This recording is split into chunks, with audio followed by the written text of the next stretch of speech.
Who are the Turks? The people we now call the Turks most likely originated in the Altai Mountains in western Mongolia. But Turks are not Mongolian and belong to a different linguistic group. The Chinese called these nomadic people Tukiyu or Tuchue, and this is likely where the word Turk comes from. We discussed these Proto-Turks in our series on the Umayyad dynasty. The Oghuz, one of these early Turkish groups, eventually settled in the eastern provinces of the Umayyad Caliphate, primarily in Khorasan. Over time, the Oghuz accepted Islam. Many of those Turks who did not want to live under Islamic law moved west to the Byzantine Empire. Another group of Turks, called the Karachnids, also accepted Islam. The Karachnids established a dynasty near the Tian Sha Mountains of Central Asia. They played a significant role in the spread of various Turkish-related languages in Transoxiana. In time, these Turkish languages replaced Persian as the dominant language in the area. At some point during the 9th century, a warlord named Seljuk broke off from the Karachnids. He created a new settlement near the Sirdarya River in what is now Kazakhstan. 100 years later, these Seljuk Turks came down from the steppes of Central Asia and swept through Anatolia. They defeated the Byzantines in 1071 at the Battle of Manzikert. This victory established the Seljuks as the new power in eastern Anatolia. Meanwhile, the Byzantines went into a downward spiral and would eventually lose most of Anatolia to the Seljuks. The Seljuk Turks were not done.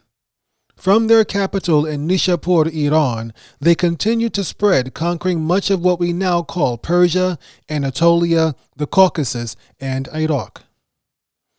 With the Seljuk conquest, Sunni Islam overtook Shia Islam as the primary faith in the region.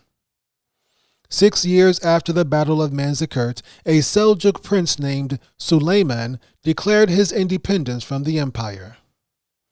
Prince Suleiman, a cousin of the Seljuk Sultan Malik Shah, founded the Seljuk Sultanate of Rum. The Seljuk Sultanate of Rum would eventually face two of the greatest threats to Islam. The first threat came from Europe. The Byzantine Empire did not go away after the Battle of Manzikert. Though they were Orthodox Christians, the Byzantine Emperor reached out to the Catholic Pope based in Italy. He wanted help expelling the Turks from Anatolia and retaking the land for Christianity. The Pope responded by putting out a call to his followers to take up the cross and free Anatolia and Jerusalem from the infidels. The Pope's message was heard loud and clear. Waves of Christian warriors poured across the Bosporus Strait into Anatolia. Most of these warriors came from France, but many were also from Italy, England, Germany, and Spain. The Muslims at the time called them Franks, but we now call them Crusaders. The Seljuk Sultanate of Rum was too busy fighting the original Seljuks and were overwhelmed by the Crusaders. The Crusaders captured large swaths of territory in Anatolia before moving south into Syria and Palestine. It would be nearly 90 years before the Muslims expelled most of the Crusaders from the Middle East. We discussed the story of the Crusades in our series on the life of Salahuddin al-Ayyubi. By now, crusading was losing its appeal as European monarchs chose to focus on things closer to home. This change in attitude allowed the Seljuk Sultanate of Rum to recover and start expanding again. In 1176, the Byzantines made one last desperate attempt to regain their lost territory in Anatolia at the Battle of Myriokephalon. The Seljuk Sultanate of Rum thrashed the Byzantines, who would never again threaten the Muslims in Anatolia. All the Byzantines had left in Anatolia were a few forts along the coast. Over the next 30 years, the Seljuk Sultanate of Rum became the dominant force in Anatolia. They played a key role in international trade, dominating the famous global network known as the Silk Road.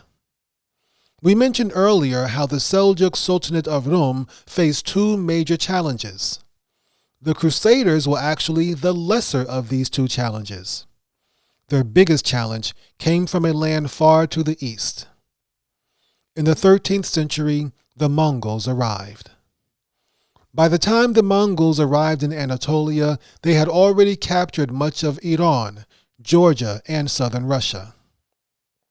Frightened survivors fled to the Seljuk Sultanate of Rum, bringing horrifying stories of brutal, unstoppable warriors on horseback who destroyed everything in their path.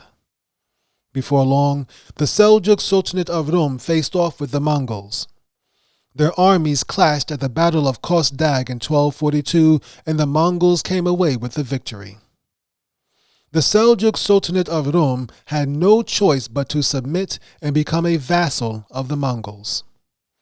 And so they would remain for the rest of their existence. With the Mongols controlling them, the Seljuk Sultanate of Rum slowly disintegrated. The once proud state that had stood against the Crusaders and beaten the Byzantines crumbled into a bunch of small, independent territories called beyliks.